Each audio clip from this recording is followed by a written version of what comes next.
Hello friends, welcome back to our class. तो कैसे हैं आप सब? आई होप आप सब अच्छे होंगे और आप सभी प्रिपरेशन अच्छे से चली रही होगी। तो आज हम आपके लिए लेकर आए हैं आपके एग्जाम के लिए एक और important topic, that is teaching method, जिसके हम इम्पॉर्टेंट क्वेश्चंस आपके एग्जाम के लिए डिस्कस करने वाले हैं। तो आई होप आप इस क्लास को एंड तक देखेंगे। तो स्टार्ट करते हैं आज की क्लास को। Let's see. जो सबसे पहला क्वेश्चन है, क्वेश्चन नंबर फर्स्ट है, the method in which the teacher tell and explain fact is. वो मेथड बताना है जिसमें टीचर क्या करती है, चीजों को बताती है और फैक्ट्स को एक्सप्लेन करती है। तो उस मेथड को हम क्या कहते हैं? तो फर्स्ट ऑप्शन है, उसे हम डिस्कशन मेथड कहते हैं, या फिर बी ऑप्शन है, उसे हम प्रोजेक्ट मेथड कहते हैं, या फिर सी ऑप्शन है, उसे हम डेमोन्स्ट्रेशन मेथड कहते हैं, या फिर उसे हम लेक्चर मेथड कहते हैं। तो वो मेथड कौन सा होता है जिसमें टीचर जो है वो बताती है और फैक्ट्स को एक्सप्लेन करती है? तो वो होता है लेक्चर मेथड। वो कौन सा होता है? वो होता है लेक्चर मेथड। तो लेक्चर मेथड में क्या होता है कि जो इस मेथड में टीचर जो है वो बोलती है, ठीक है, स्पीक, ठीक है, बताती है, टेल, और फैक्ट्स को क्या करती है? एक्सप्लेन करती है, एक्सप्लेन फैक्ट्स। तो in this method, in this lecture method, जो टीचर है वो बोल रही है, बता रही है, फैक्ट्स को एक्सप्लेन कर रही है, कॉन्सेप्ट्स को समझा रही है, और स्टूडेंट को क्या दे रही है? इंफॉर्मेशन दे रही है। Fact, concept and information, information to student. ठीक है, तो ये क्या होता है? ये होता है आपका लेक्चर मेथड। ठीक है, तो स्टूडेंट जो है इस मेथड में क्या करते हैं? सुनते हैं और नोट्स बनाते हैं। ठीक है, लेक्चर मेथड में स्टूडेंट का जो काम होता है, मेनली स्टूडेंट यानी कि जो लर्नर का काम होता है, वो क्या करते हैं? मेनली लिसन, सिर्फ सुनते हैं, एंड मेकिंग नोट्स। ठीक है, और क्या बनाते हैं? नोट्स बनाते हैं। ठीक है, और ये जो लेक्चर मेथड होता है, ये कैसा होता है? ये टीचर सेंटर्ड मेथड है। कैसा मेथड है लेक्चर मेथड? ये एक टीचर सेंटर मेथड है, क्योंकि इसमें सिर्फ स्टूडेंट क्या कर रहा है? सुन रहा है और नोट्स बना रहा है। ठीक है, तो डिस्कशन मेथड नहीं है, प्रोजेक्ट मेथड नहीं है, डेमोन्स्ट्रेशन मेथड नहीं है, लेक्चर मेथड है। तो डी ऑप्शन क्या होगा? सही आंसर। आगे बढ़ते हैं। क्वेश्चन नंबर सेकंड है कि which method focuses on learning by doing. ठीक है, कौन सा मेथड ऐसा है जो करके सीखने पर फोकस करता है? ठीक है, प्रोजेक्ट मेथड है, लेक्चर मेथड है, स्टोरी टेलिंग है, या फिर रीडिंग मेथड है। तो तीन मेथड आपको पता होने चाहिए, कौन कौन से? एक तो प्रोजेक्ट मेथड, ठीक है, playway method,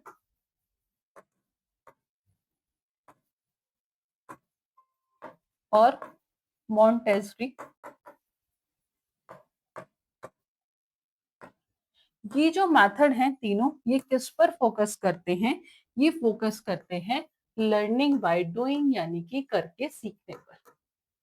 learning by doing. तो ये आप ध्यान रखिएगा, कौन कौन से मेथड है? That is project method, playway method, Montessori method. ये सब एम्फेसाइज करते हैं लर्निंग बाय डूइंग, यानी कि इनका फोकस किस पर है? करके सीखने पर है। तो let's C, project method, lecture method नहीं है, स्टोरी टेलिंग नहीं है, रीडिंग नहीं है, तो project method is the correct answer. आगे बढ़ते हैं। थर्ड क्वेश्चन है, the method suitable for teaching science is. कि साइंस को पढ़ाने के लिए कौन सा मेथड ऐसा है जो सबसे ज्यादा सुटेबल है? तो वो है drill method, lecture method, demonstration method, या फिर क्वेश्चन मेथड। ठीक है, तो बताना है कि कौन सा मेथड ऐसा है जो साइंस को पढ़ाने के लिए सही है। तो आप सभी जानते हैं कि जो साइंस को पढ़ाने के लिए सबसे सुटेबल होता है, वो होता है डेमोन्स्ट्रेशन मेथड। ओके, कौन सा होता है? वो होता है आपका डेमोन्स्ट्रेशन मेथड। कि जो साइंस के कॉन्सेप्ट है वो क्लियर कब होते हैं? जब हम उन्हें एक्सपेरिमेंट्स के थ्रू क्या करते हैं? शो करते हैं, क्या करते हैं, एक्सपेरिमेंट्स के थ्रू शो करते हैं। तो उस केस में जो लर्नर है वो क्या करता है, ऑब्जर्व करता है, क्वेश्चन करता है और साइंटिफिक प्रिंसिपल को अंडरस्टैंड करने की कोशिश करता है। तो ड्रिल मेथड नहीं, लेक्चर मेथड नहीं, डेमोन्स्ट्रेशन मेथड। तो जो सी ऑप्शन है ये क्या हो जाएगा आपका सही आंसर। तो बेसिकली ये क्या प्रमोट करता है, ये scientific thinking, observation, it promote it promote scientific thinking, observation, scientific thinking, observation और साथ ही साथ लॉजिकल रीजनिंग। तो इस केस में जो सी ऑप्शन है ये क्या हो जाएगा सही आंसर। ठीक है, मूव करते हैं नेक्स्ट क्वेश्चन पर। फोर्थ है, एक्टिविटी बेस्ड टीचिंग को हम क्या कहते हैं। तो जो एक्टिविटी बेस्ड टीचिंग है उसे हम कहते हैं लर्निंग बाय डूइंग, यानी कि करके सीखना। सिर्फ लिसनिंग मेथड यानी कि सिर्फ सुनने की विधि तो नहीं, जोर से पढ़ना, रीडिंग अलाउड ये भी नहीं, और मेमोराइजेशन सिर्फ रटना ये भी नहीं। तो एक्टिविटी बेस्ड टीचिंग को हम क्या कहते हैं, उसे हम कहते हैं लर्निंग बाय डूइंग। तो जो ए ऑप्शन है ये क्या हो जाएगा बेसिकली करेक्ट आंसर। ठीक है, तो मूव करते हैं नेक्स्ट क्वेश्चन पर। क्वेश्चन नंबर फिफ्थ है, project method was developed by. तो जो प्रोजेक्ट मेथड है वो किसने डेवलप किया था। तो प्रोजेक्ट मेथड को डेवलप किया था, वो किया था डब्ल्यू एच किलपैट्रिक ने। तो जो आपका ए ऑप्शन है ये क्या हो जाएगा सही आंसर। प्रोजेक्ट मेथड जो है इसमें क्या करते हैं, बच्चे जो हैं वो करके सीखते हैं। ठीक है, जो लर्नर है वो क्या करते हैं, वो करके सीखते हैं। ठीक है, और इस केस में ठीक है रटते नहीं है चीजों को, ठीक है, करके सीखते हैं। ठीक है, रट्टाफिकेशन नहीं करते। ठीक है, तो लर्नर जो है इसमें करके सीखते हैं। स्टूडेंट जो है वो प्लान करते हैं, परफॉर्म करते हैं, डिस्कस करते हैं और खुद से टास्क को क्या करते हैं, कंप्लीट करते हैं। टीचर इस केस में एज अ गाइड और हेल्पर काम करता है, not as a strict instructor. Okay, और ये किस पर फोकस करता है, ये फोकस करता है लर्निंग बाय डूइंग। और वो इंपॉर्टेंट क्यों है, किस लिए इंपॉर्टेंट है, तो वो फॉर बेटर अंडरस्टैंडिंग के लिए इंपॉर्टेंट है। लर्निंग बाय डूइंग जो है करके सीखना इतना इंपॉर्टेंट क्यों है, उससे क्या होती है, बेटर अंडरस्टैंडिंग होती है। साथ ही साथ ये क्या है, एक्टिविटी बेस्ड लर्निंग है। एक्टिविटी बेस्ड लर्निंग को और क्या कहते हैं, that is also known as learning by doing. Okay, ये इंपॉर्टेंट है। और इससे क्या होता है, जब हम करके सीखते हैं तो स्किल का क्या होता है, डेवलपमेंट होता है। तो ये स्किल के डेवलपमेंट के लिए भी जरूरी है। नेक्स्ट क्वेश्चन है, इंडक्टिव मेथड प्रोसीड फ्रॉम। कि जो इंडक्टिव मेथड है वो शुरू होता है। तो आप सभी जानते हैं कि जो इंडक्टिव मेथड है वो होता है कैसे, स्पेसिफिक टू जनरल। ठीक है जी, कैसे होता है, स्पेसिफिक टू जनरल। ये बेस मेनली यूज कहाँ होता है, ये मैथमेटिक्स में, साइंस में कहाँ यूज होता है, ये भी पूछ लिया जाता है। तो used in mathematics, mathematics, science, grammar etcetera. ठीक है, कहाँ कहाँ यूज होता है, मैथ्स में, साइंस में, ग्रामर में, एटसेट्रा में। इसमें जो करते हैं बच्चे को हेल्प करता है ये कॉन्सेप्ट को डिस्कवर करने में खुद से। तो इसमें जो लर्नर जो सीखते हैं वो पहले एग्जाम्पल और उसके बाद कहाँ जाते हैं, रूल्स पर जाते हैं।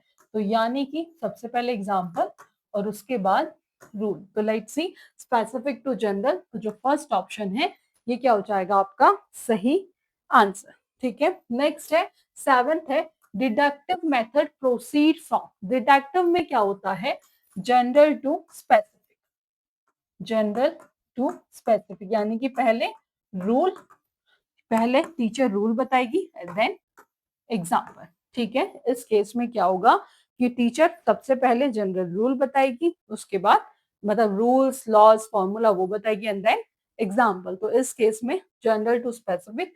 तो ए ऑप्शन है ये क्या हुआ सही आंसर, स्पेसिफिक टू जनरल नहीं है, प्रैक्टिस टू थ्योरी नहीं है, अननोन टू नॉन नहीं है। ठीक है, नेक्स्ट है ह्यूरिस्टिक मेथड एम्फेसाइज की जो ह्यूरिस्टिक मेथड है वो किस पर फोकस करता है? तो ह्यूरिस्टिक मेथड में बेसिकली जो लर्नर्स हैं वो नॉलेज को डिस्कवर करते हैं खुद से, यानी कि self learning. Is that clear? Heuristic method जो बेसिकली फोकस करता है, जो लर्नर है वो नॉलेज को खुद से कंस्ट्रक्ट करता है, यानी कि सेल्फ लर्निंग। तो जो ए ऑप्शन है ये क्या होगा? सेल्फ सही आंसर। रटना नहीं है, डिक्टेशन नहीं है, टीचर लेक्चर नहीं है, तो जो ए ऑप्शन है ये क्या हुआ? सही आंसर। 9th क्वेश्चन है, demonstration method is best suited for you. मैंने अभी आपको बताया था कि जो डेमोन्स्ट्रेशन मेथड है वो बेस्ट सूटेड किसके लिए है? तो वो साइंस के लिए है। तो लेट्स सी, प्रैक्टिकल सब्जेक्ट के लिए है या फिर पोइट्री टीचिंग के लिए है? तो पोइट्री टीचिंग के लिए डेमोन्स्ट्रेशन मेथड जो है वो सूटेड नहीं होता है। मोरल वैल्यूज के लिए स्टोरी टेलिंग होता है, हिस्ट्री के लिए भी नहीं। तो प्रैक्टिकल सब्जेक्ट के लिए डेमोन्स्ट्रेशन मेथड जो है वो बेस्ट है, इंपॉर्टेंट है। ओके। 10th है, डिस्कशन मेथड डेवलप कि जो डिस्कशन मेथड है वो क्या डेवलप करता है? जब हम क्लास में डिस्कस करते हैं तो उससे क्या डेवलप होता है? तो बेसिकली डिस्कशन मेथड जो है वो एनालिटिकल और लॉजिकल थिंकिंग को क्या करता है? एनकरेज करता है। तो उस केस में जो डेवलप होगी वो क्या होगी? थिंकिंग और रीजनिंग जो है वो डेवलप होगी। तो लास्ट ऑप्शन देखिए, फियर, डर डेवलप होता है? नहीं। साइलेंस नहीं, मेमोराइजेशन नहीं। तो थिंकिंग एंड रीजनिंग जो ए ऑप्शन है ये क्या हो जाएगा आपका? सही आंसर। आगे बढ़ते हैं। 11th क्वेश्चन है आपका कि main advantage of problem solving method is, कि प्रॉब्लम सॉल्विंग मेथड का मेन एडवांटेज क्या है? तो जो मेन एडवांटेज होता है प्रॉब्लम सॉल्विंग मेथड का कि बच्चों के अंदर क्रिटिकल थिंकिंग डेवलप हो, एक लॉजिकल रीजनिंग आए। तो इस केस में ऑप्शन देख लेते हैं। लास्ट ऑप्शन है टाइम सेविंग, कि समय बचता है? नहीं। Passive learning? नहीं। मेमोराइजेशन? नहीं। तो क्रिटिकल थिंकिंग का डेवलपमेंट, तो जो आपका ए ऑप्शन है ये क्या हो जाएगा आपका? सही आंसर। ठीक है। नेक्स्ट क्वेश्चन है कि brainstorming is used to develop, कि ब्रेनस्टॉर्मिंग का उपयोग किया जाता है डेवलप करने के लिए। क्या डेवलप करने के लिए? तो बेसिकली ब्रेनस्टॉर्मिंग जो है, ठीक है, किसकी बात करें? ब्रेनस्टॉर्मिंग जो है वो एनहांस करता है डाइवर्जेंट एंड क्रिएटिव आइडियाज को। तो लेट्स सी, क्रिएटिविटी को, ठीक है, रीडिंग स्किल को नहीं, राइटिंग स्पीड को नहीं, मेमोराइजेशन को नहीं, तो क्रिएटिविटी को। तो जो ए ऑप्शन है ये क्या होगा? सही आंसर। नेक्स्ट है, laboratory method is most suitable for, कि जो लैबोरेटरी मेथड है वो सबसे सही किसके लिए है? साइंस टीचिंग के लिए, हिस्ट्री के लिए, या फिर लैंग्वेज के लिए, या फिर सिविक्स के लिए? तो जो लैबोरेटरी मेथड है वो सबसे ज्यादा सुटेबल होता है साइंस टीचिंग के लिए। किसके लिए? साइंस टीचिंग के लिए। तो साइंस टीचिंग के लिए ये क्या प्रोवाइड करता है? प्रैक्टिकल एक्सपीरियंसेस प्रोवाइड करता है एक्सपेरिमेंटेशन के लिए। तो जो ए ऑप्शन है ये क्या होगा? सही आंसर। 14 है, story telling method is effective for, तो किसके लिए होता है स्टोरी टेलिंग? मोरल वैल्यूज में। तो लेट्स सी, प्राइमरी स्टूडेंट के लिए, तो यस। तो जो ए ऑप्शन है ये क्या होगा? सही आंसर। रिसर्च स्टूडेंट को स्टोरी सुनाएंगे? नहीं। इंजीनियरिंग के लिए नहीं, मैनेजमेंट के लिए नहीं। तो जो ए ऑप्शन है ये क्या हो जाएगा आपका? सही आंसर। क्योंकि ये किसके लिए इंटरेस्टिंग होता है? ये बच्चों के लिए इंटरेस्टिंग होता है। 15 है, the method which use dramatization, की कौन सा मेथड ऐसा है जो ड्रामेटाइजेशन, विच यूज, जो ड्रामेटाइजेशन का यूज करता है? Role play method, project method, lecture method, या फिर डिस्कशन मेथड? तो जो रोल प्ले है वो बेसिकली क्या क्रिएट करता है? Real life situation for learning. तो इस केस में जो ए ऑप्शन है ये क्या हो जाएगा? सही आंसर। 16 क्वेश्चन है, प्रोग्राम इंस्ट्रक्शन किसके ऊपर बेस्ड होता है? तो जो प्रोग्राम इंस्ट्रक्शन है वो सेल्फ बेस्ड लर्निंग पर बेस्ड होता है, ग्रुप डिस्कशन पर नहीं, लेक्चर पर नहीं, और डेमोन्स्ट्रेशन पर भी नहीं। तो प्रोग्राम इंस्ट्रक्शन जो बेसिकली बेस्ड है ये किस पर है? ये सेल्फ बेस्ड लर्निंग या प्रिंसिपल ऑफ इंडिविजुअलाइज, इस ये जो बेस्ड होता है ऑन बीएफ स्किनर, किसके ऊपर बेस्ड है? BF Skinner operant conditioning theory के ऊपर ये बेस्ड है। ठीक है। 17 है, ट्यूटोरियल मेथड, जो ट्यूटोरियल मेथड है यानी कि ट्यूशंस कह सकते हैं, वो सुटेबल किसके लिए होता है? तो जो ट्यूटोरियल मेथड है इसमें पर्सनल अटेंशन दिया जाता है टीचर्स के थ्रू उन स्टूडेंट पे जो थोड़े स्लो लर्नर होते हैं बेसिकली। तो किस स्मॉल ग्रुप लार्ज क्लासेस के लिए लेक्चर मेथड होता है, लेक्चर हॉल्स नहीं, ऑडियो सेशन नहीं, तो स्मॉल ग्रुप। ए ऑप्शन क्या हो गया सही आंसर। 18 है सिमुलेशन मेथड। जो सिमुलेशन मेथड है वो किस लिए यूज किया जाता है? ठीक है, तो जो सिमुलेशन मेथड है ये यूज किया जाता है realistic practice of real life situation without actual risk. तो लेट्स सी, रीडिंग अलाउड या फिर रिटन टेस्ट या फिर स्टोरी टेलिंग या फिर इमिटेशन ऑफ रियल सिचुएशन। तो imitation of real situation, that is the correct answer. 19 है सेमिनार मेथड जो है वो किस में हेल्प करता है? ठीक है, तो सेमिनार मेथड जो है पूछा है वो किस में हेल्प करता है? तो deep study of a topic, किसी विषय के गहन अध्ययन में हेल्प करता है, या फिर फैक्ट्स को मेमोराइज तो रटना तो नहीं है, सिर्फ सुनना भी नहीं है, नोट्स को कॉपी नहीं करना। तो जो ए ऑप्शन है ये क्या होगा सही आंसर। 20 है द सोक्रेटिक मेथड किसके ऊपर बेस्ड है? ठीक है, पूछा है सोक्रेटिक मेथड किसके ऊपर बेस्ड है, तो जो ये बेस्ड होता है ये किसके ऊपर होता है? ये क्वेश्चन आंसर टेक्निक और डायलॉग के ऊपर क्या होता है? बेस्ड होता है। तो क्वेश्चनिंग यस सही है, लेक्चरिंग नहीं, राइटिंग नहीं, डिक्टेशन नहीं। क्वेश्चन नंबर 21 है कि ड्रिल मेथड जो है वो मेनली यूज किस लिए होता है? तो ड्रिल मेथड जो है बेसिकली जो यूज किया जाता है वो मतलब किसी सेम टास्क को बार बार रिपीट करने के लिए हम किसका यूज करते हैं? ड्रिल मेथड का यूज करते हैं। ये स्टूडेंट को मास्टर स्किल्स और उनकी स्पीड या एक्यूरेसी को बढ़ाने में हेल्प करता है। ठीक है, तो इसका आंसर आप हमें बताएंगे कमेंट बॉक्स में। नेक्स्ट क्वेश्चन है क्वेश्चन नंबर 22 है प्लेवे मेथड को किसने इंट्रोड्यूस किया था? तो आप सभी जानते हैं फ्रॉबेल ने। हेनरी हेनरी नहीं किया था, मॉन्टेजरी नहीं, Froebel is the correct answer. Next question 23 है माइक्रो टीचिंग जो है फोकसेस ऑन की जो माइक्रो टीचिंग है वो किस पर फोकस करती है? तो सिंपल है, मास्टरिंग स्पेसिफिक टीचिंग स्किल पर, या फिर लॉन्ग टर्म टीचिंग पर, या क्लास डिसिप्लिन पर, रिटन एग्जाम पर। तो मास्टरिंग स्पेसिफिक टीचिंग स्किल, तो जो ये ऑप्शन है क्या होगा सही आंसर। 24 क्वेश्चन है lecture cum demonstration method combine. ठीक है, तो lecture cum demonstration basically combine explanation किसके थ्रू? लेक्चर्स के थ्रू, और प्लस शोइंग बाय डेमोन्स्ट्रेशन जो यूज कहाँ किया जाता है? साइंस, मैथ्स, वोकेशनल सब्जेक्ट, इन सब में। तो मेमोराइजेशन नहीं, रीडिंग राइटिंग नहीं, क्वेश्चनिंग नहीं, explanation and performance is the correct answer. Last question है a method which use group learning and peer help, उसे हम क्या कहते हैं? Cooperative learning. तो ह्यूरिस्टिक मेथड नहीं, प्रोग्राम इंस्ट्रक्शन नहीं, लेक्चर मेथड नहीं, cooperative learning is the correct answer. तो ये थे 25 क्वेश्चन जो हमने डिस्कस किए हैं। आई होप आपको क्लास पसंद आई होगी। फर्दर ऐसी क्लास के लिए चैनल के साथ जुड़े रहिएगा। आज की क्लास में इतना ही, मिलेंगे नेक्स्ट क्लास में नेक्स्ट टॉपिक के साथ। Thank you for watching this class.